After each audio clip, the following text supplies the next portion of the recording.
Hello, it's Crafty Carol here with another video for you. I won't say short video, I think this one could be quite long, but it's to make this rather beautiful Easter box. It's actually already got some Easter eggs in it, but I won't open them to show you. Just decorated with these. This is a retired set, and I've already done some of those for this next box I'm going to make. But I wanted to show you how to make the basic box. So let me just put that out of the way somewhere and tell you what you need. So the whole thing is made from one piece of A4 cardstock. So I'm not giving inch measurements because I honestly haven't managed to do it yet in inch measurements. This is 21 by 29.7, our usual A4 size. So we're going to start with that. And we're going to start by scoring on the short side.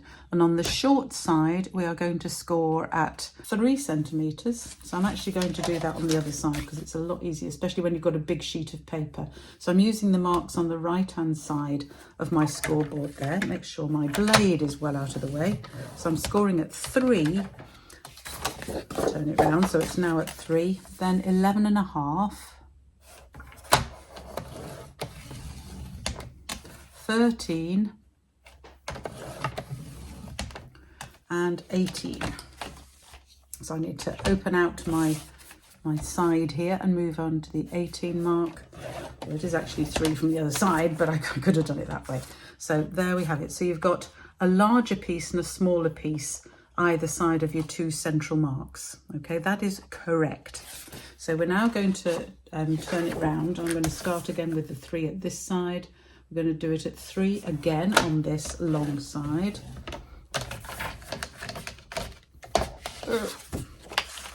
And then 7 and 10. These are all centimetres, I'm telling you. As I said, I can't work the inches out for this, I'm afraid, because I haven't got a piece of A4 cardstock, so I can't actually do it. Anyway, there we go. So 3, 7, 10, 14, 17. You can see a pattern here, can't you? 21, 24, and 28 on the long side. So you end up with a piece that looks like this. So you've got a little short side, which is going to be the tab, and then you've got panels, a wide and a narrow and a wide, narrow, wide, narrow, wide, narrow, wide, narrow, wide, and the tab at the end. And you've got this bit here, which is between those lines is shorter than between those lines. So the next stage is to get your ruler, because we're going to start marking along. So we want to mark now in the centre of these panels. So we want to mark at 5. And in this one at 12. So we're just marking in the biggest panels, in the wide panels, okay? 19 and 26. So that's 5, 12, 19 and 26 we're marking there. In this one, we are going to mark at exactly the same. We're going to mark at 5, at 12, at 19, and at 26. Okay, so we've marked in the center of all of those panels. Yeah, everyone happy with that? So now I'm going to bring in my Stampin' Pierce mat because we're going to do a bit more scoring, and I'm going to use the my stylus from the scoreboard and a decent ruler. And we're going to score from the mark we've made here. We're going to score down to the next line down. So we're basically forming triangles. So again, making sure that's lined up. And I'm just going to run the stylus down there. You can see using the Stampin' Pierce mat underneath, it's making a nice crease for me because I want these to be fairly well creased. So we're doing that with all of these. So I'm going to zoom through the video because you don't want to see me do this on every single one. Be a bit boring. But I'm going to do the top ones and the bottom ones, and then you can come back and I will show you what it should look like. And the smaller ones, I'm going to do exactly the same. I'm going to do it to the score line. So not the one I've just used, the other side, this second middle score line, if you like. Well, it's not the middle, but you know what I mean. Okay, so that is what it should now look like. We've got our triangles here on both sides in the main large panels. So now we've got to do a little bit of cutting. And we're going to take out, I'm going to show you with this basically. So we're going to take out all of the big panels. So we're taking out that one and this one and just cutting a little bit of a little, what's it called? Sort of wedge in there. So we're taking out that one, that one, that one, that one, that one, that one, and that one. Okay, so I'm going to go ahead and do that. And again, you don't really need to see, but be careful because we want to make these nice and neat. These are cutting straight up these score lines. So I'll be back when I've done all of that cutting. Okay, so here are all of the cutouts done. So that is what you should be left with. You're cutting out above each triangle, basically, the bit above each triangle, and then just angling this bit here, which is, just angle that a bit more actually, which is going to be the bit that holds it all together. So we now need to do some folding. I'm going to fold my creases before I stick the next bits on, before I talk about the decoration. So I'm just going to fold the middle so that it's pointing outwards. Just get rid of that bit. All of these little tabs fold inwards.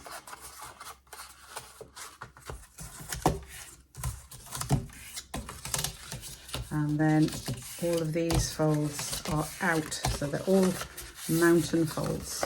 Okay, don't worry about the triangles just yet. I'll show you that in a second.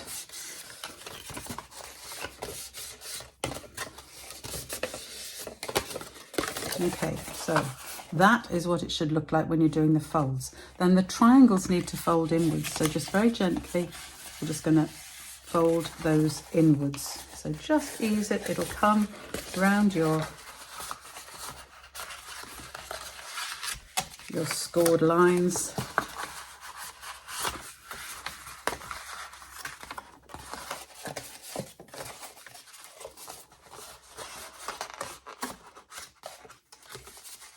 So you're just wanting to persuade the card that it wants to fold on that scored line in the way that you want it to. I find the middle ones are the hardest. At the ends it's a lot easier because you've got less to fold across.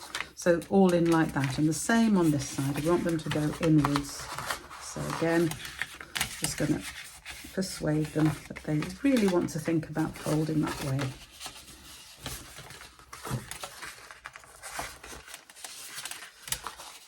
And I found this was easy. When I did it the first time, I tried to do it as I was putting the whole thing together, and quite honestly, it was really hard.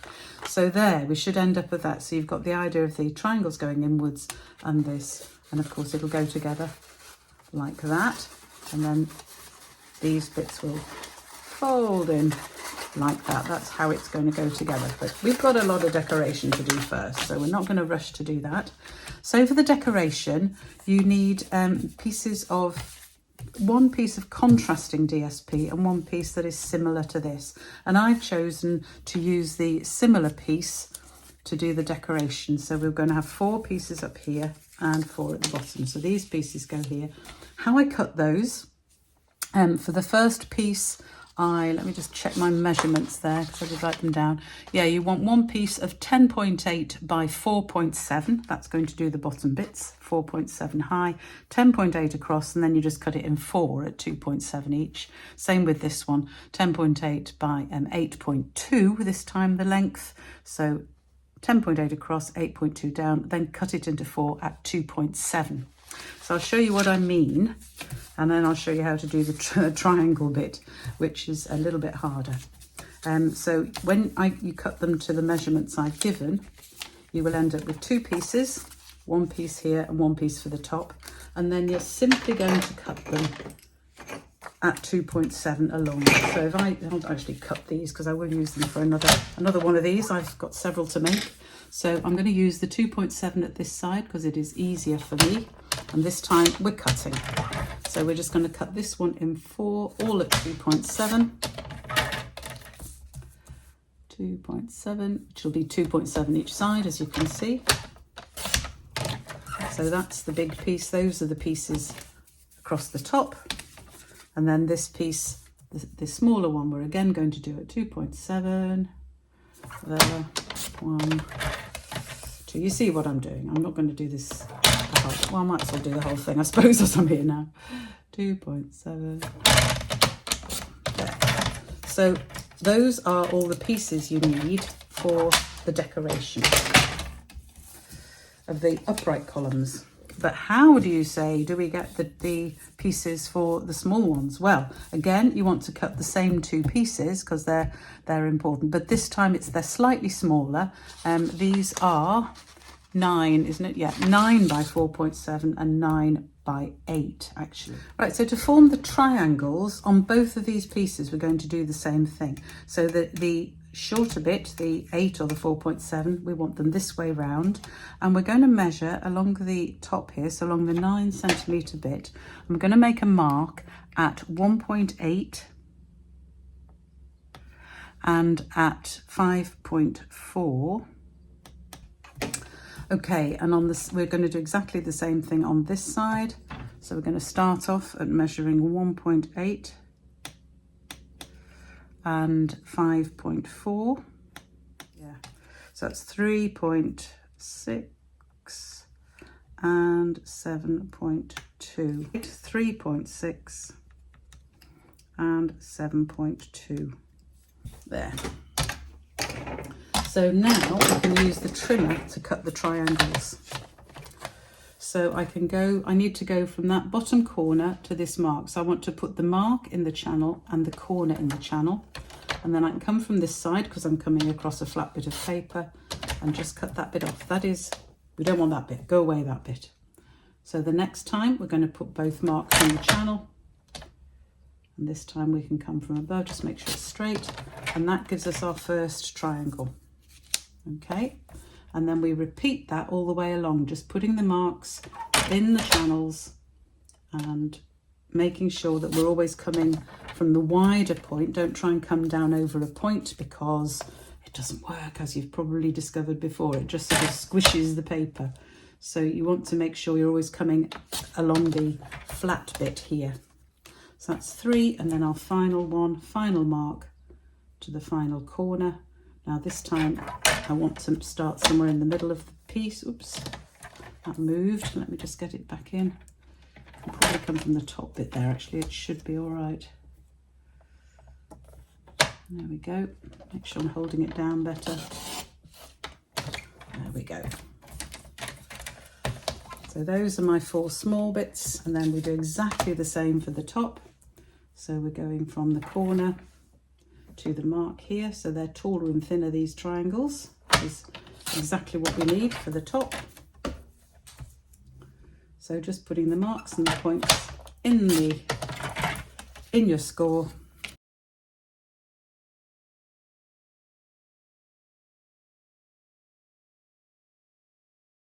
So that is how to cut the triangles you need. And now the next stage, just put them all in the one place, obviously.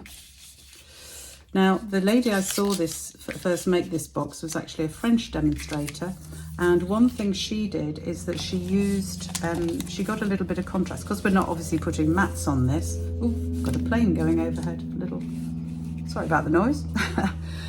So what she did was she used the ink pad and a blend and one of our little Stampin' Up finger blends, just to add a bit of colour around the edge of each of the bits of DSP, and it really does make a difference. So I'm using the matching colours, which is Balmy Blue and Fresh Freesia. And here are some of my little sponge daubers. None of them have got the right colour here. What have I got? Perfect. That was an old one. Perfect Plum. Gosh, I haven't had that for ages. But I'll use that for Fresh Freesia. There we go. So all I'm going to do is just ink up the dauber on the ink pad, and then just very gently just rub it around the edge of the DSP.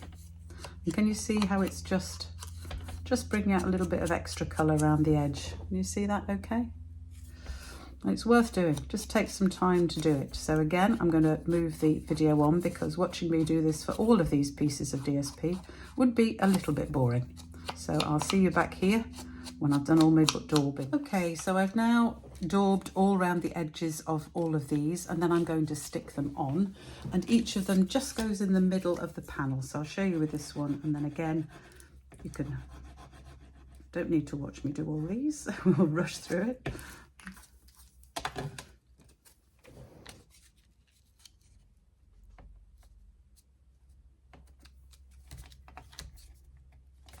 So there are all of my fresh freesia bits done, and you can see how just sponging the edge really does make a difference.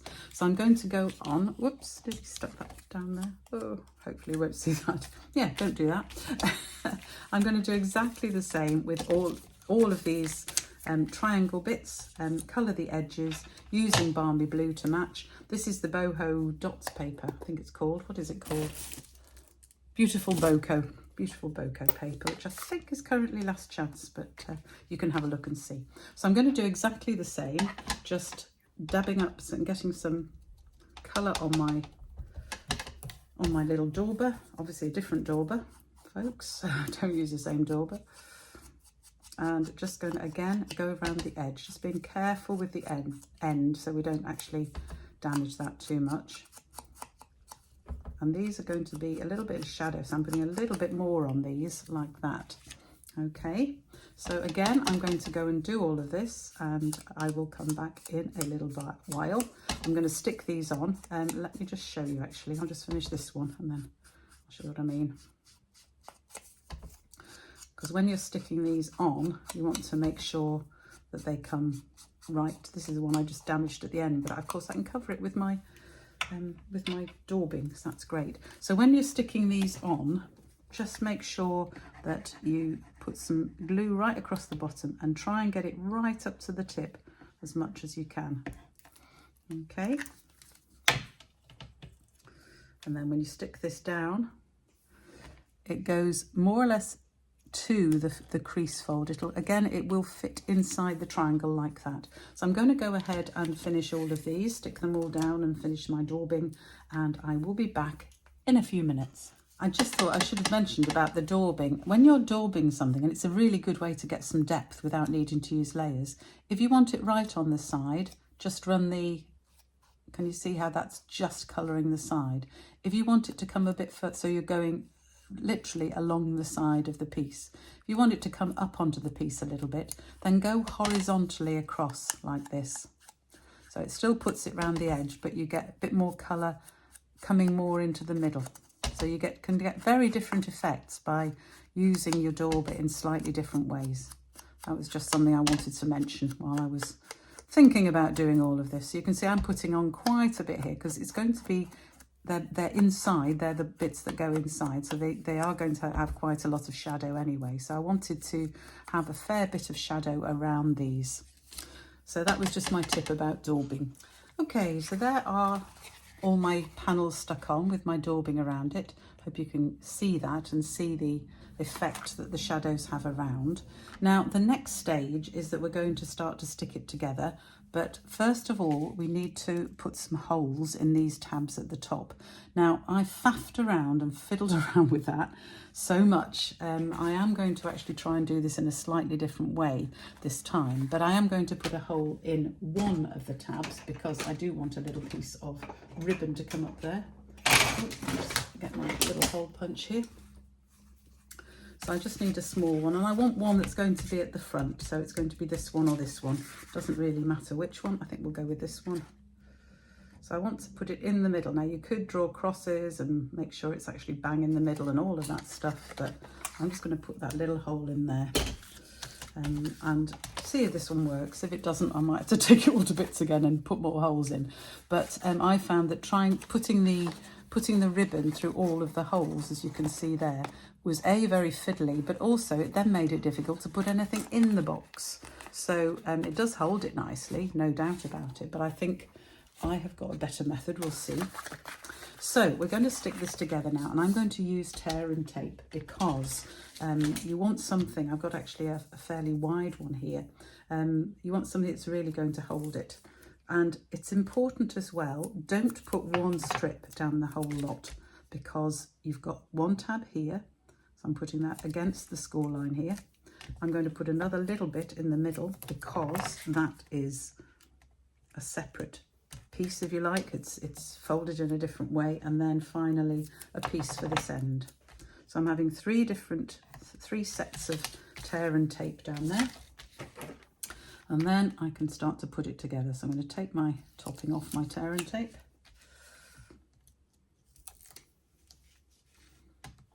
just fold that bit in, don't need that bit. And I didn't quite get my tear and tape long enough there, so I'm just going to put one little bit of Tombow right at the end to cover where I didn't get my tear and tape. Then I'm going to fold this bit across here and join them together. And this is where you want to really try and make sure that it's exactly lined up. Okay, so that's now going to hold it well. So now we're going to bring it together, and I'm going to start on this end. So all of our little creases, which we took our time doing, are so important at this stage because we're going to bring all of these together, which was my back, that bit. So I'm going to have this bit in first, then these two, then this. So I'll get a little bit of glue again. Put some glue on that one.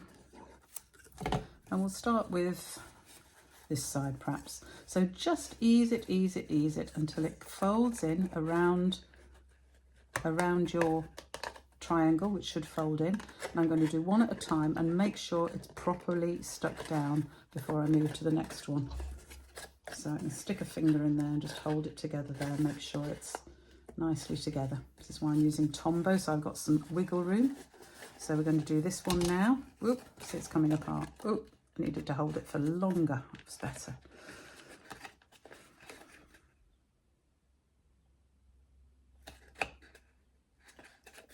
That should hold it better.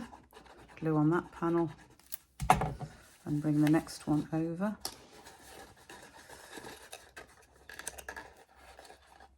Again, just hold that down.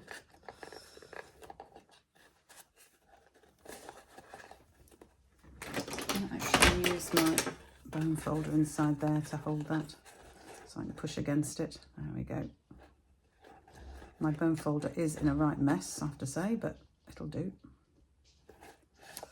And then finally the last one, which will fold in easily because the rest of them have done. So the last one is not such a problem, and you can just hold that down gently and it will stick down.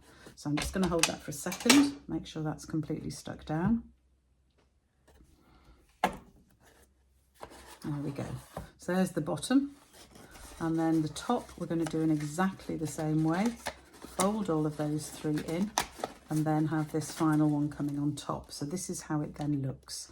So I'm going to put my ribbon in here, and I'm going to just put a bit of tear and tape across here once I've put the ribbon through, just to make sure to hold it down. I'm going to poke my ribbon through the hole. Perhaps should have done a slightly bigger hole actually. Ooh. And with the other one I knotted it before I put it through all the holes, all 4 holes, but this one I don't want to knot it because I don't want the bulk sitting against the other bits. So I'm going to just have it through like that, and then I'm going to open these edges like that. There we go, and then I am going to stick it down with my piece of tear and tape, and hopefully that will hold. Seems to be, which is great. Now what I could do is now fill these and then put it together using that bit of tear and tape just to hold it. Actually that might work quite well, but I thought if I used a glue dot then it will pull apart, but it will also hold it sufficiently to allow it to stick together. Now I haven't put my goodies in here yet, but when I do, I'm going to use a glue dot just on the first one and then on this one, and that I think will hold it sufficiently. So that is what it will look like when it's together. I think it's going to look neater with glue dots. So the thing that remains is I want to put some ribbon around it, and I'm actually using this ribbon, which is, I think it's Moody Mauve, but I haven't got any fresh freesia ribbon, but I think the Moody Mauve is going to work, I hope so. And I'm going to put it round, and I'm just going to use some tear and tape again to hold it. So I'm going to tie a bow at the front, and my front is this one, so that's where I'm tying my bow. So I'm going to put some tear and tape on the other panels.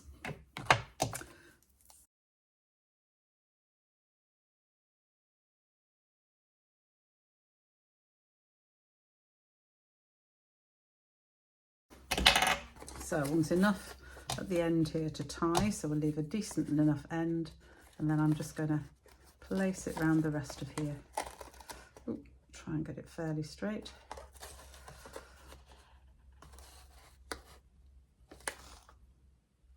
And those bits of tear and tape are just going to hold it in place here.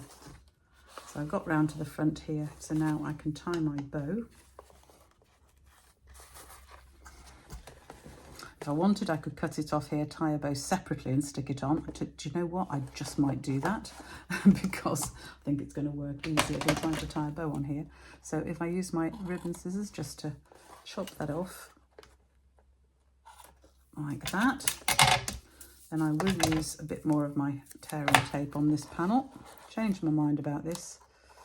Well, that's okay, that's what crafting's all about.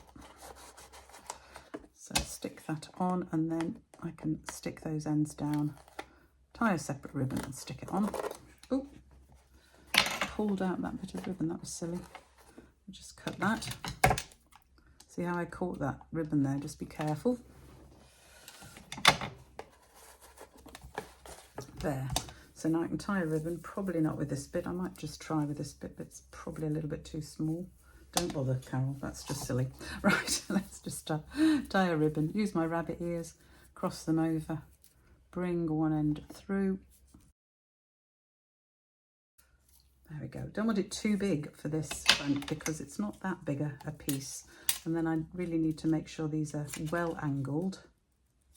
There we go. Then I can stick that on like that with a couple of my glue dots here, with a couple of glue dots. So I'm going to put them over, one over each side of the ribbon here.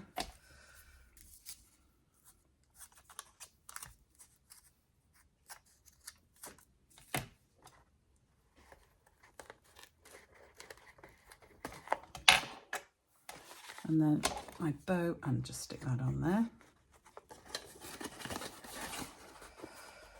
Press it down well so it's going to stick. There we go.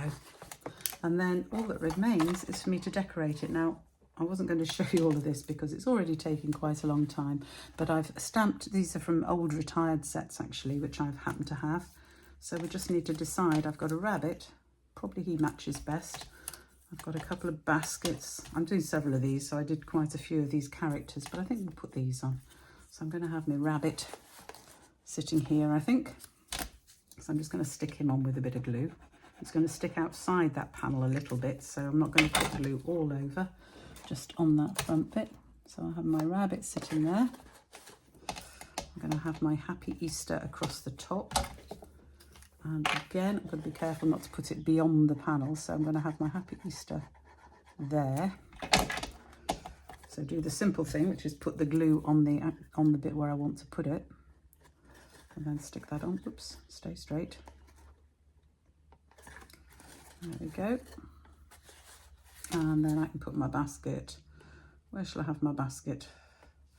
I've got a couple of little things here. I think we might stick them. I might stick them over the ribbon actually, where they're going to stick better. So I'll put some glue around my little chicks. These are really fiddly to cut out. There's no dies with this set, sadly. So we'll have another little chick there. We'll have both little chicks on that side, I think. And then my basket can go on this side. So just be careful where you're putting the glue, because You obviously don't want it to come right around here, because I don't want to stick it to this panel, because this panel doesn't stick out there because it's going to fold inwards. So then when I put it all together, once I've filled it, stick my glue dots on to hold those bits together, and there is what it will look like. So she's trying to hold it in just to show you, just to finish there, but you get the idea, yeah? So that's what it will look like. You've got a nice flat base, you've got all these lovely triangles. Oops, don't come off. I need to stick that on, hold it on for a minute to make sure it stays on. Same with my little chicks, make sure they stick on. Put some nice little Easter eggs in that, and that's just a gorgeous little present for somebody this Easter. So thank you for joining me today. I hope you've enjoyed making these, or watching me make these little boxes, and I hope you have a go, because I think they're going to be great for Easter. Bye for now.